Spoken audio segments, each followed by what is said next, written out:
Hello everyone, good morning to all of you. Welcome to logic Pathshala. So आज इस video में हम cover करेंगे 20 अक्टूबर के इंपॉर्टेंट करंट अफेयर्स के क्वेश्चंस। सो इस वीडियो का पीडीएफ आप लोगों को मिल जाएगा टेलीग्राम ग्रुप से। सो मेक श्योर आप लोग टेलीग्राम को ज्वाइन करें एंड सारे क्वेश्चन आपके एग्जाम की दृष्टि से बहुत इंपॉर्टेंट है।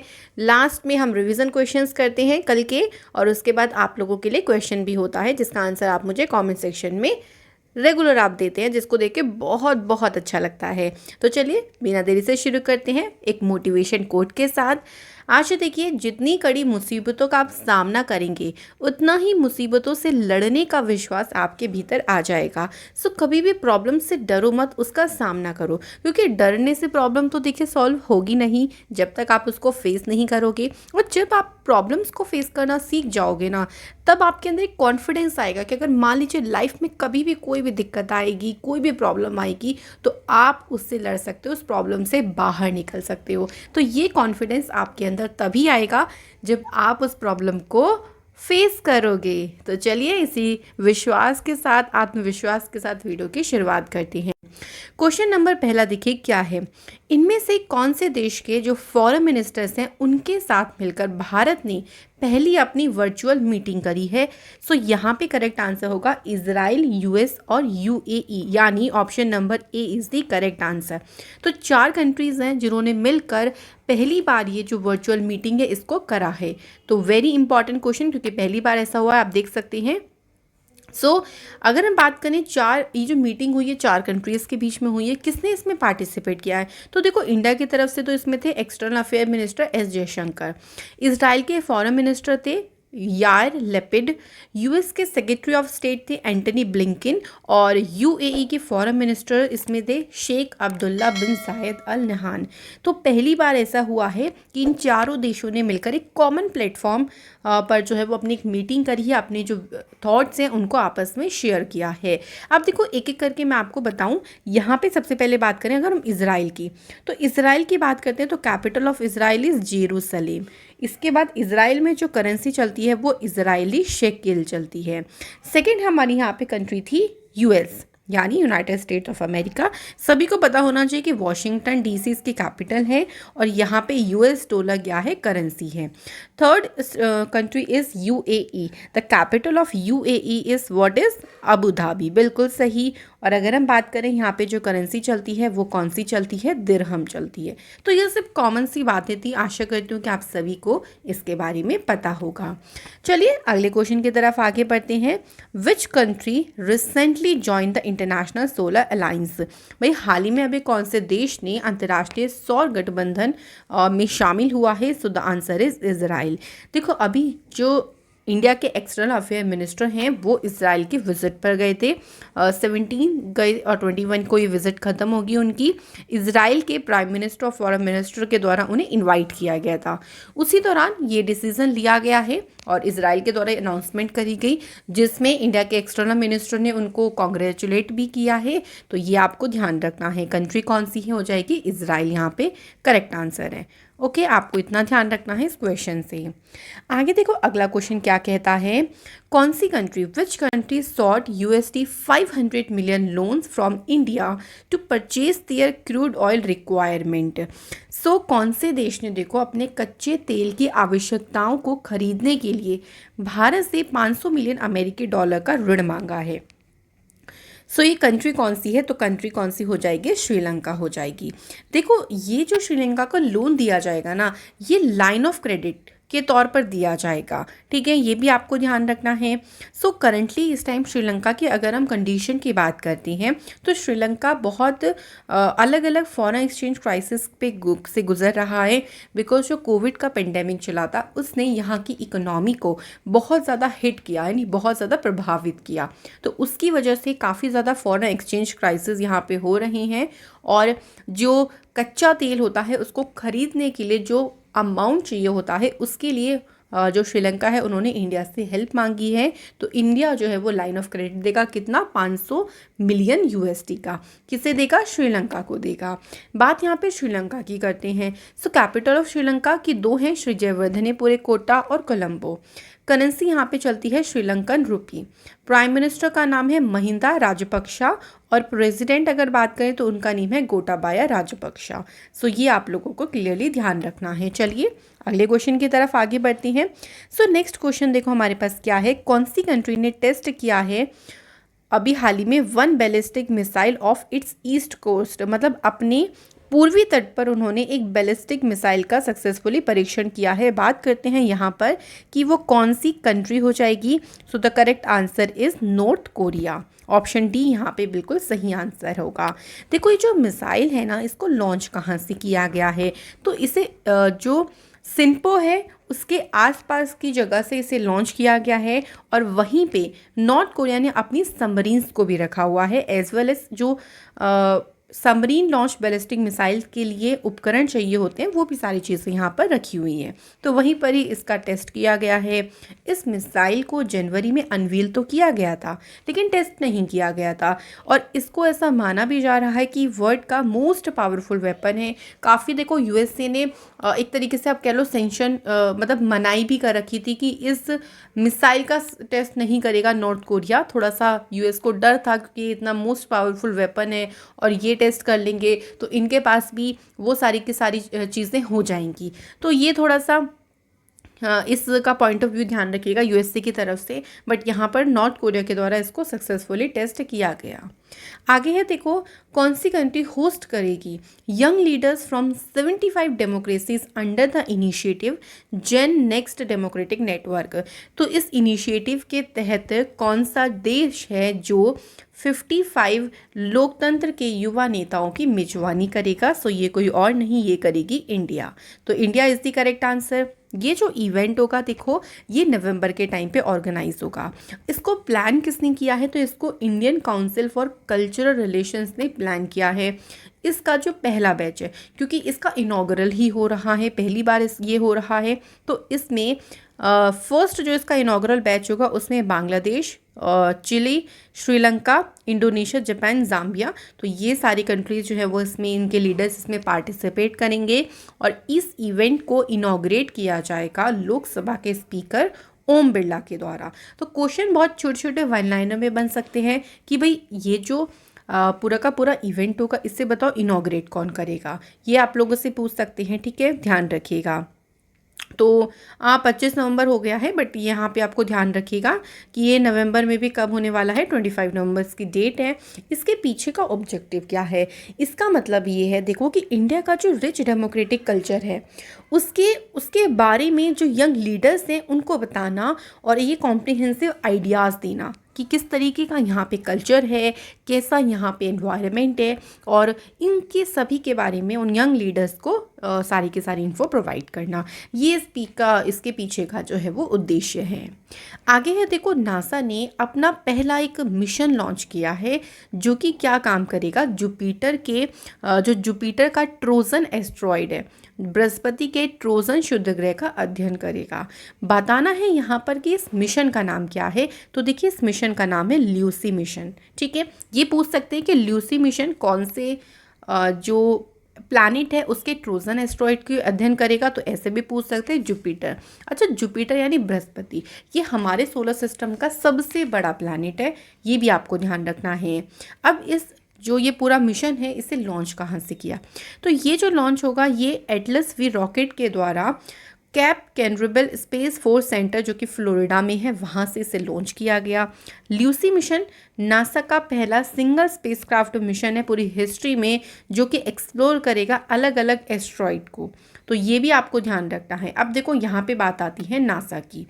नासा की स्थापना हुई थी 1 अक्टूबर 1958। इसका हेडक्वार्टर आपको मिलेगा वॉशिंगटन में और नासा के एडमिनिस्ट्रेटर कौन है, विल नेल्सन, ये आपको ध्यान रखना है। बढ़ते हैं अगले क्वेश्चन पे। अगला है देखो, नीति आयोग ने लॉन्च किया है geospatial energy map of India. कौन सी ऑर्गेनाइजेशन के साथ मिलकर इसको लॉन्च किया, तो ऑर्गेनाइजेशन का नाम क्या हो जाएगा, इसरो। आशा करती हूँ कि इसरो की फुल फॉर्म आप सभी को पता होगी। ओके, तो चलिए आगे इसके बारे में बात कर लेते हैं। तो देखिए क्या काम करेगा, ये जो मैप है ये जितने भी एनर्जी रिसोर्सेज होंगे, जितने भी ऊर्जा संसाधन होंगे ना, उनकी होलिस्टिक पिक्चर प्रोवाइड करेगा। जैसे आप मैप क्या करते हो, मैप से आपको कहीं जाना होता तो आप रास्ता सर्च कर लेते हो, तो वो सारी की सारी चीज़ें भी दिखाता चला जाता है। तो यही चीज़ होगा कि हमारी कंट्री में कहाँ कहाँ एनर्जी रिसोर्सेज हैं, उन सभी की एक समग्र तस्वीर प्रदान करेगा ये मैप। और उसके लिए ही जो नीति आयोग है उसने किसके साथ कोलैब किया है, नासा के इसरो के साथ जो है वो कोलैब किया है। बात करते हैं नीति आयोग की, तो 2015 में इसकी स्थापना हुई थी। इससे पहले देखो इसका नाम क्या था, इसका नाम था प्लानिंग कमीशन, जिसको हिंदी में बोलेंगे योजना आयोग। उसके बाद इसका नाम बदलकर नीति आयोग कर दिया। हेडक्वार्टर इसका न्यू दिल्ली में है। नरेंद्र मोदी इसके चेयरपर्सन है और अमिताभ कांत नीति आयोग के सीईओ हैं प्रेजेंट टाइम में। अगला क्वेश्चन देखिए क्या है, the first ever ship to ship transfer operation of LPG. मतलब पहली बार ऐसा हो रहा है कि शिप से शिप में ही ट्रांसफ़र किया जा रहा है एलपीजी को। बताना है कि कौन सी कंपनी के द्वारा ये जो पूरा ऑपरेशन है वो किया गया है।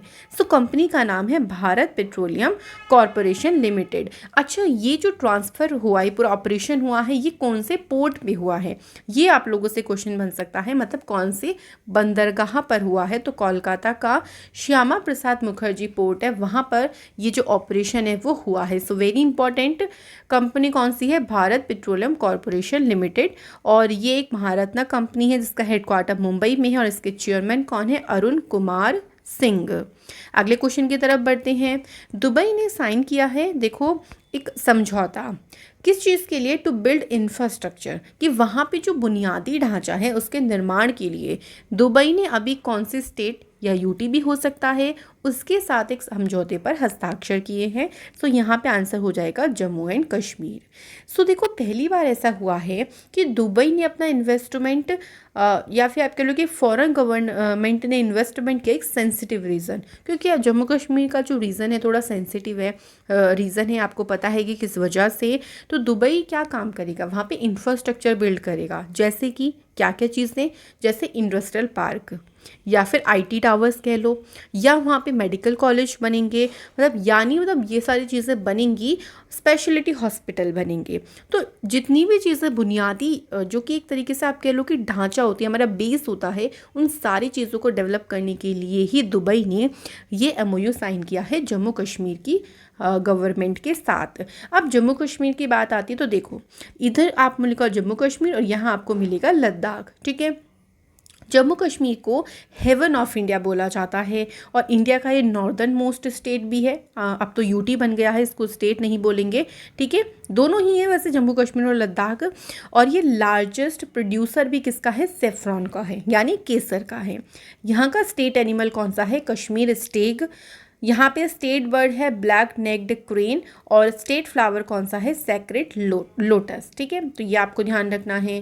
अब अगले क्वेश्चन की तरफ देखते हैं, कौन सा स्टेट है जो कि प्रोवाइड करेगा 18,500 करोड़ का क्रॉप लोन, यानी फसल ऋण प्रदान करेगा फार्मर्स को।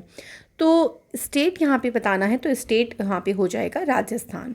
तो देखो राजस्थान ने किसानों की मदद करने के लिए ये जो फ्री जो बोला है ना कि उनको क्रॉप लोन यानी उनकी फसलों के लिए उनको ऋण प्रदान किया जाएगा, इसको शुरू किया है। इससे क्या होगा, किसानों की मदद होगी। अब ये लोन देगा कौन, तो ये जो लोन होंगे वो जितने कॉरपोरेटिव बैंक्स होंगे ना, वो यहाँ पर इस लोन को डिस्ट्रीब्यूट करेंगे, तो ये आपको ध्यान रखना है। अब बात आती है देखिए राजस्थान की, तो सभी को पता है कि राजस्थान की कैपिटल क्या है, जयपुर है, ओके। और राजस्थान में जो सिटीज़ हैं ना, इनको अलग अलग कलर्स के नेम सेपरेट नेम से डिवोट किया गया, बताया गया। जैसे जयपुर को पिंक सिटी कहते हैं, जोधपुर को ब्लू सिटी कहते हैं, उदयपुर को वाइट सिटी बोलते हैं और झालावाड़ को पर्पल सिटी बोलते हैं। तो एग्ज़ाम में क्वेश्चन ये बना है कि बताइए ब्लू सिटी के नाम से कौन प्रसिद्ध है, तो आंसर हो गया जोधपुर। और इंडिया की जो सलाइन रिवर है जिसको हमने बोला है लूनी रिवर, वो फ्लो होती है थार डेजर्ट के थ्रू जो कि राजस्थान में है और कच्छ गुजरात के रण ऑफ कच्छ में जाके विलुप्त हो जाती है। सो ये भी आपको ध्यान रखना है, कौन सी नदी है, लूनी नदी। इसके बाद है eight which of the following places, जहाँ पर डॉक्टर एपीजे अब्दुल कलाम प्रेरणा स्थल को इनॉग्रेट किया गया है, उस जगह का नाम हमें बताना है। तो विशाखापट्टनम यहाँ पर बिल्कुल सही आंसर हो जाएगा। देखो ये जो एपीजे अब्दुल कलाम का समाधि स्थल बनाया गया है, ये उनकी 90th जो बर्थ एनिवर्सरी हुई थी उसी के अवसर पर इसको इनॉग्रेट किया गया। अच्छा, अगर हम बात करते हैं डॉक्टर एपीजे अब्दुल कलाम की, तो ये हमारे इंडिया के प्रेसिडेंट रह चुके हैं। इनको मिसाइल मैन कहा जाता था, ये ध्यान रखिएगा। इनका जो स्टैचू है उसको अनवील किसने किया है, तो डॉक्टर समीर वी कामत। ये क्वेश्चन भी बन सकता है कि बताइए इसको अनवील किसने किया, तो ये आपको ध्यान रखना है। चलिए अगले क्वेश्चन पे बढ़ते हैं। नेक्स्ट देखिए है भास्कर बड़ा, जो कि एक ल्यूनी सोलर कैलेंडर है यानी चंद्र कैलेंडर है। अभी हाल ही में इसको किस राज्य के ऑफिशियल कैलेंडर में जोड़ा जाएगा, सो राज्य का नाम हो जाएगा असम।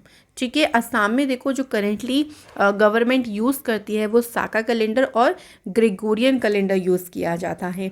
तो जो भास्कर बड़ा कैलेंडर है वो थोड़ा सा जॉर्जियन कैलेंडर से डिफरेंट है। यहाँ पे बाय आएगा 593 ईयर्स, मतलब एक तरीके से आप कह लो ओल्ड है। और ये कुमार भास्कर बर्मन का के कामरूप के सिंहासन पर जब वो चढ़े थे उस तारीख से इसको गिना जाता है यानी काउंट किया जाता है। तो इसी को ही अब ऑफिशियली ऐड किया जाएगा जो उनकी ऑफिशियल कैलेंडर है उसमें, जो कि स्टेट कौन सी है, असम। चलिए अगला क्वेश्चन देखते हैं। कौन सा स्टेट है जो कि क्राइम डिटेक्शन रेट जहाँ पे 86% पहुँच गया है, वो कि जो अपराध का पता लगाने की दर के साथ कौन सा राज्य सबसे ऊपर है। तो अपराध के पता लगाने की दर में सबसे ऊपर जो राज्य है वो कौन सा है, वो है गोवा। गोवा स्टेट है जो कि अगर हम एरिया वाइज बात करें तो सबसे छोटा स्टेट है। ये जो इन्फॉर्मेशन दी गई है वो गोवा के चीफ मिनिस्टर प्रमोद सावंत जी के द्वारा दी गई है। अच्छा, अगर हम पिछले साल की कंपैरिजन करें तो 2020 में जो डिटेक्शन रेट था वो 93% था, जो कि 2021 में कितना हो गया है, 86% हो गया है। अगर 2020 की बात करते हैं तो स्टेट में 34 मर्डर्स को डिटेक्ट किया गया, और इस साल की बात करें तो कितना फिगर किया गया है, 16 अभी तक। तो ये आपको ध्यान रखना है। स्टेट वैसे ध्यान रखो गोवा। चलिए अब कंप्लीट न्यूज़ हो गई है, फटाफट से शॉर्ट न्यूज़ को कवर करते हैं। सबसे पहली न्यूज़ देखिए क्या है। Farmer Karnataka chief minister BS Yediyurappa, जिनको अभी हाल ही में सुपर कोरोना वॉरियर अवार्ड से सम्मानित किया गया है। तो ये पूछ सकते हैं कि directly super corona warrior award अभी हाल ही में किसे दिया गया है, तो BS येदियुरप्पा जी को दिया गया। क्यों दिया गया है, क्योंकि देखिए कोविड-19 पेंडेमिक के दौरान उनका जो कंट्रीब्यूशन रहा, क्योंकि उनको ये कोविड पॉजिटिव भी हो गए थे, बट फिर भी उन्होंने अपना काम बहुत बेहतरीन ढंग से किया, जिसके लिए उनको ये अवार्ड दिया गया है। सेकेंड अवार्ड है देखिए हारमोनी अवार्ड। जो हारमोनी अवार्ड है वो दिया गया है वीर मुंशी को। सो ध्यान रहेगा, अब ये हारमोनी अवार्ड इनको खाली अकेले को नहीं दिया गया है, इनके साथ साथ कश्मीरी सिंगर हैं कैलाश मेहरा और साहित्य अकादमी अवार्ड विनर है ज़रीफ अहमद, इनको भी सिंगिंग के फील्ड में ये अवार्ड दिया गया है। तो ये जो अवार्ड है वो सिंगिंग के फील्ड में दिया जाता है, या आप कह लो कि जो क्रिएटिव पर्सनैलिटीज़ हैं, आर्टिस्ट हैं, म्यूजिशियंस हो गए, या आप थिएटर भी कर रहे हो, तो उनका जो आउटस्टैंडिंग कंट्रीब्यूशन है अपने नेशन की डेवलपमेंट की ग्रोथ में, सो उस चीज़ के लिए ही हारमोनी इंडिया जो अवार्ड है वो दिया जाता है। अब एक और देख लेते हैं, यहाँ पर अपॉइंटमेंट की बात आती है तो गोपाल अग्रवाल को अपॉइंट किया गया है एग्जीक्यूटिव डायरेक्टर किसका, बजाज ग्रुप का। तो ध्यान रखिएगा, बजाज ग्रुप में गोपाल अग्रवाल को अपॉइंट किया गया है। आगे है देखो अमित रस्तोगी, जो कि अपॉइंट हुए हैं नेशनल रिसर्च डेवलपमेंट कॉरपोरेशन में क्या एज अ चेयरमैन और MD के पद पर। तो ये आपको ध्यान रखना है। ठीक है, अमित जो रस्तोगी हैं, देखो रिसर्च की फील्ड में अगर हमको डेवलपमेंट चाहिए तो कोई ना कोई रास्ता हमें खोजना पड़ेगा, है ना, क्योंकि रिसर्च कोई ना कोई आपके पास रास्ता होना चाहिए, वे होना चाहिए रिसर्च करने का। तो रास्ते से हमें थोड़ा सा रस्तोगी ध्यान आ जाएगा। अब अदर अपॉइंटमेंट देख लेते हैं। देखो सबसे पहले कौन सा है, अमिताभ चौधरी को दोबारा से अपॉइंट किया गया है एक्सिस बैंक के CEO पद पर, ये आपको ध्यान रखना है। प्रदीप कुमार पांजा ये अपॉइंट हुए हैं कर्नाटका बैंक के एज अ चेयरमैन पद पर। इसके बाद है रितेश चौहान, इनको CEO बनाया गया है प्राइम मिनिस्टर फसल बीमा योजना का। ओयो ने अपॉइंट किया है पैरालंपियन दीपा मलिक को अपना इंडिपेंडेंट डायरेक्टर। तो ये ध्यान रखिएगा। चलिए अब जनरल अवेयरनेस के क्वेश्चन कर लेते हैं फटाफट से। ये क्वेश्चन आपके एग्जाम में पूछे जाते हैं, तो वही क्वेश्चन मैं आपको यहाँ पे करवा रही हूँ, साथ ही साथ में प्रिपेयर होते चलेंगे, तो पढ़ें इसको भी। अंतरिक्ष में जाने वाले पहले भारतीय कौन थे? आशा करती हूँ सभी को इसके बारे में पता होगा। राकेश शर्मा जो कि सबसे पहले इंडियन थे जो स्पेस में गए थे। अगर हम ईयर की बात करते हैं तो 1984 में ये गए थे। अगला क्वेश्चन देखिए है, निम्नलिखित में से कौन है वो पहले इंसान जिन्होंने माउंट एवरेस्ट की चढ़ाई करी थी विदाउट सप्लीमेंटल ऑक्सीजन, बिना ऑक्सीजन के, मतलब ऑक्सीजन के बिना गए थे। तो इनका नाम क्या हो जाएगा, रेनॉल्ड मैसनेर। अब ये एक और के साथ गए थे। अगर हम सेकंड नाम की बात करें इनके साथ कौन गए थे तो पीटर हैब्बेबलर गए थे। कब, 1978 में गए थे। ठीक है, तो ये दोनों का नाम ध्यान रखना। आगे है देखो जामा मस्जिद। जामा मस्जिद का निर्माण किसने करवाया था, तो शाहजहां के द्वारा। जो कि मुगल एम्परर रहे थे, इन्होंने जामा मस्जिद का निर्माण करवाया था। तो आंसर ध्यान रखिएगा। अगला क्वेश्चन है, पहली इंडियन कौन थे जिन्होंने बुकर प्राइज जीता था। तो देखो पहली इंडियन जिन्होंने बुकर प्राइज जीता था उनका नेम है अरुंधति रॉय। अरुंधति रॉय को कब दिया गया था, तो 1997 में दिया गया था। इनका पहला नोवेल आया था the God of small things, जिसके लिए इनको ये जो बुकर प्राइज़ है वो दिया गया था। इसके बाद है सेरेस, जो कि पहला एस्ट्रॉयड था, इसको कब खोजा गया था, तो 1 जनवरी 1801 में इस एस्ट्रॉयड को डिस्कवर किया गया था। तो चलिए ये थे हमारे सारे क्वेश्चंस। अब फटाफट से कल क्वेश्चन जो करें उनको रिवाइज करते हैं। India has confirmed it's participation in the Moscow format meeting on which country, so answer is Afghanistan. किसने अनवील किया है भूदान ग्रुप प्लेग को, तो एस जयशंकर ने। इसके बाद एक ग्लोबल टीबी रिपोर्ट, ये रिपोर्ट किसने दी है, तो WHO के द्वारा दी गई है। $1.2 बिलियन को इंडियन ड्रोन स्पेस प्रोजेक्ट में ये कौन सी कंपनी है जो कि इतना सारा इन्वेस्ट कर रही है, तो थेल्स, जो कि एक फ्रेंच डिफेंस कंपनी है। कौन से स्टेट ने डिसाइड किया है एक बोर्ड को कंस्टिट्यूट करना to promote the cultivation of tea and coffee, तो स्टेट का नाम क्या हो जाएगा, छत्तीसगढ़ हो जाएगा।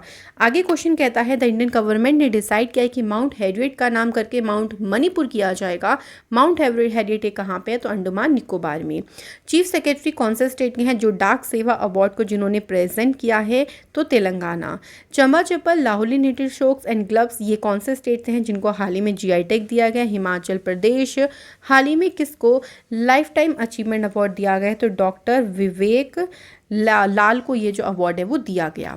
कल आप लोगों से क्वेश्चन था थी वर्ल्ड फूड सेफ्टी डेज की थीम थी, देखिए safe food today for a healthy tomorrow. 7 जून को ये दिन सेलिब्रेट होता है। इसके बाद आर्टिकल 25 से लेकर 28 जो है वो आपके कौन से आपके जो हो जाएंगे right to freedom of religion बताते हैं। आज के क्वेश्चन देखिए क्या है, वह साइंस से क्वेश्चन ले लिया आज कि कौन सी टेक्निक है जो कि सेपरेट करता है the substances from a mixture, तो इनमें से कौन सी टेक्निक का यूज़ किया जाता है। सेकंड क्वेश्चन है जो डायमंड रिंग है ना, जो सूर्य ग्रहण में आपने देखा होगा एक डायमंड रिंग बन जाती है, वो किस टाइप के सूर्य ग्रहण में बनती है, टोटल, पार्शियल, एनुअल या फिर इनमें से कोई नहीं। तो ये 2 क्वेश्चन आप लोगों के लिए हैं। आशा करती हूँ कि वीडियो आपको मदद करेगी। चलिए आप लोगों से मुलाकात होगी नेक्स्ट वीडियो में। पढ़ते रहें, खुश रहें, मुस्कुराते रहें। Thank you so much for watching this video.